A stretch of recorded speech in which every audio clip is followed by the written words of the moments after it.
Un coup de klaxon nous sépara comme des voleurs. Je quittai Cyril sans un mot et remontai vers la maison. Ce prompt retour m'étonnait. Le train d'Anne ne devait pas être encore arrivé.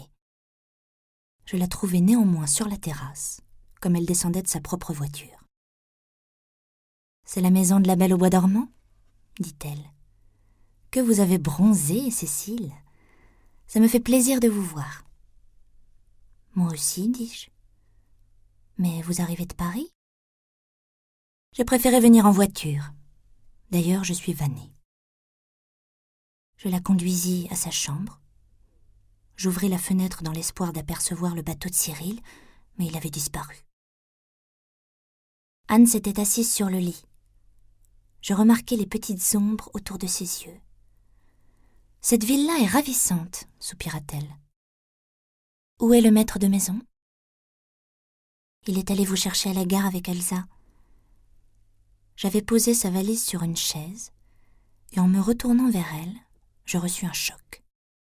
Son visage s'était brusquement défait, la bouche tremblante. « Elsa Mackenbourg ? Il a amené Elsa Mackenbourg ici ?» Je ne trouvais rien à répondre. Je la regardai, stupéfaite. Ce visage que j'avais toujours vu si calme, si maître de lui, ainsi livré à tous mes étonnements. Elle me fixait à travers les images que lui avaient fournies mes paroles. Elle me vit enfin et détourna la tête. « J'aurais dû vous prévenir, » dit-elle. « Mais j'étais si pressée de partir, si fatiguée. »« Et maintenant ?» continuai-je machinalement. « Maintenant quoi ?» dit-elle. Son regard était interrogateur, méprisant. Il ne s'était rien passé. « Maintenant vous êtes arrivé, » dis-je bêtement en me frottant les mains.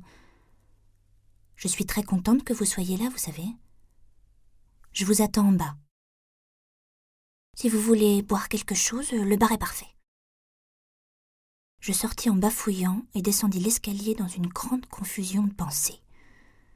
Pourquoi ce visage, cette voix troublée, cette défaillance ? Je m'assis dans une chaise longue, je fermai les yeux. Je cherchais à me rappeler tous les visages durs, rassurants d'Anne. L'ironie, l'aisance, l'autorité. La découverte de ce visage vulnérable m'émouvait et m'irritait à la fois. Aimait-elle mon père ?